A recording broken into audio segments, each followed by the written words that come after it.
Bonjour, que la paix soit avec vous.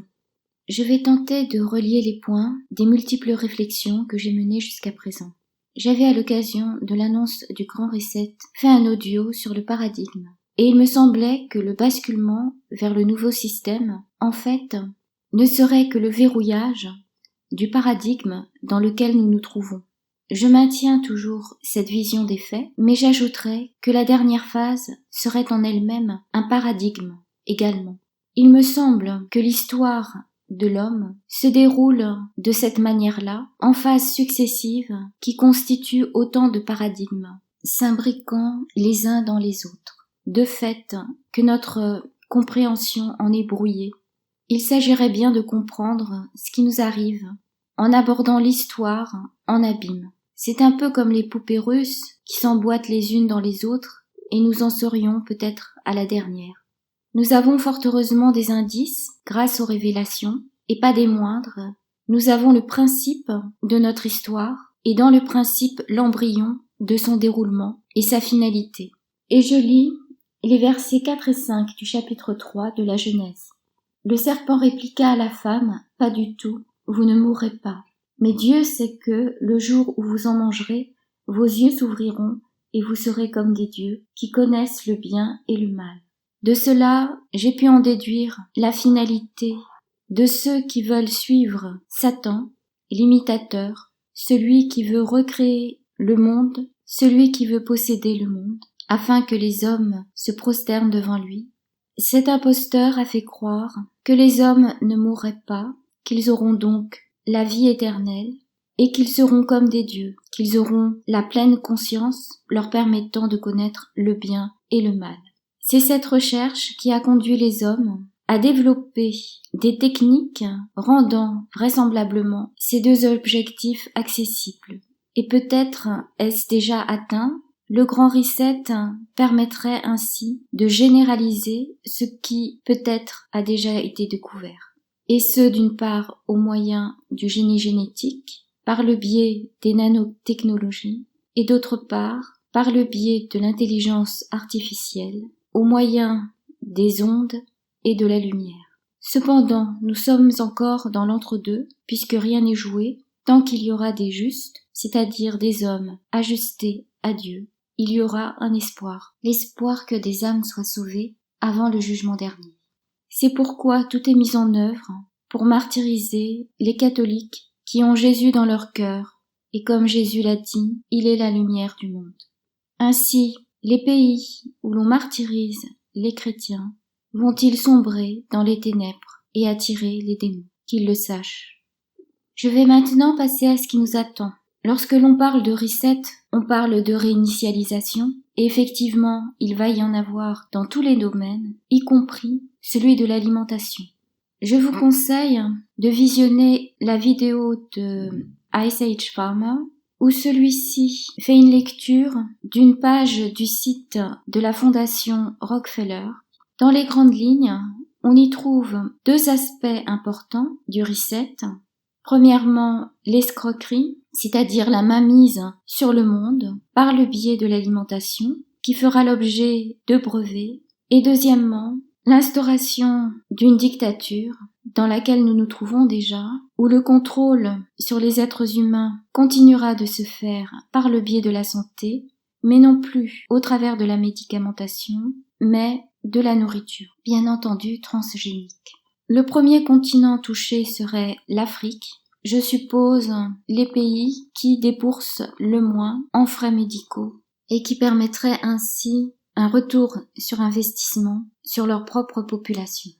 Il me semble, pour faire court, que la plus grande menace vient des laboratoires, sûrement hautement sécurisés, où sont menées des recherches sur l'ADN et donc sur le génie génétique, mais aussi sur les nanoparticules.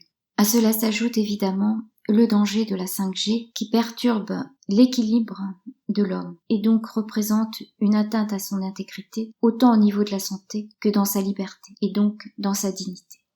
On constate bien que la distanciation qui nous est imposée va devoir perdurer pour pouvoir justifier la mise en place de cette politique vis-à-vis de l'alimentation et ainsi interdire aux particuliers de cultiver leur propre jardin, mais aussi aux agriculteurs de cultiver leurs propres champs selon la tradition, l'agriculture ne devant plus échapper à ceux qui recherchent une mainmise totale sur la création.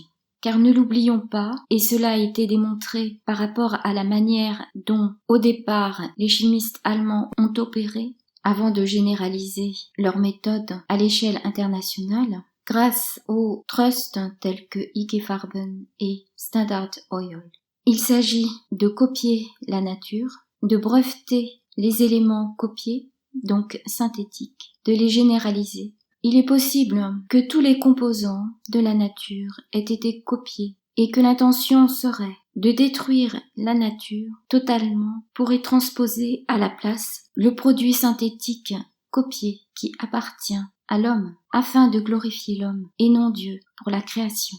Et en glorifiant l'homme, ce dernier glorifierait Satan qui l'a détourné, qui l'a séduit dès le début. Dans ce processus, bien entendu, l'homme deviendrait synthétique, son cerveau lui-même rendu perméable aux nanotechnologies, probablement grâce à ce test PCR qui endommage la membrane constituée d'une seule cellule qui protège le cerveau, l'homme deviendrait de ce fait créature de Satan. On sait d'ores et déjà qu'une personne qui a été vaccinée et qui contracte la maladie issue de ce vaccin, dont les molécules synthétiques ont bien entendu été brevetées, appartient à celui qui a émis ce brevet comme élément de recherche, bien entendu selon leurs lois qu'il nous appartient de reconnaître ou non. En ce sens, le vaccin, en tant que bombe à retardement par rapport à la diffusion des maladies, serait aussi un moyen de prendre possession de la personne. Dès lors, il est plus aisé de comprendre la manière dont évoluerait la première bête dont il est question dans l'Apocalypse de Saint Jean chapitre 13, que j'appellerais bête primordiale, par rapport à la seconde bête, qui ne serait qu'une partie de la première bête, un dédoublement nécessaire et diabolique, afin de préserver ce qui doit, à la fin, être réabsorbé. Car en effet, la bête primordiale a besoin de se métamorphoser pour évoluer. Mais certains éléments doivent être préservés et le seront dans la seconde bête, à savoir le communisme et l'intelligence artificielle. Il est clair que dans le monde dans lequel on veut nous faire accéder, le mode de consommation va totalement changer. Il est question de balayer tous les produits de Big Pharma du marché, car il ne serait plus nécessaire étant donné que les produits de la recherche vont être déplacés sur la nourriture. Les médecins d'aujourd'hui peut-être vont-ils se transformer en nutritionnistes, toujours bien entendu dans le même esprit qui est de traiter les symptômes afin d'amener la personne à renforcer sa dépendance vis-à-vis de ce système. C'est pourquoi l'on assiste à une volonté de détruire tout le système de santé qui serait remplacé donc par un système basé sur l'alimentation. Cela peut se concevoir si l'on sait qu'il est possible de réparer les brins d'ADN grâce à la nanotechnologie qui permettrait l'implantation d'un système de maintenance dans le corps même de l'individu, lui-même monitoré à distance grâce peut-être à la 5G, en tout cas à la 6G, dont on ne veut pas, bien évidemment, si on est sain d'esprit, mais pour lequel peut-être certains qui s'accrocheraient à la vie acquiesceraient sans en comprendre la profondeur et la finalité.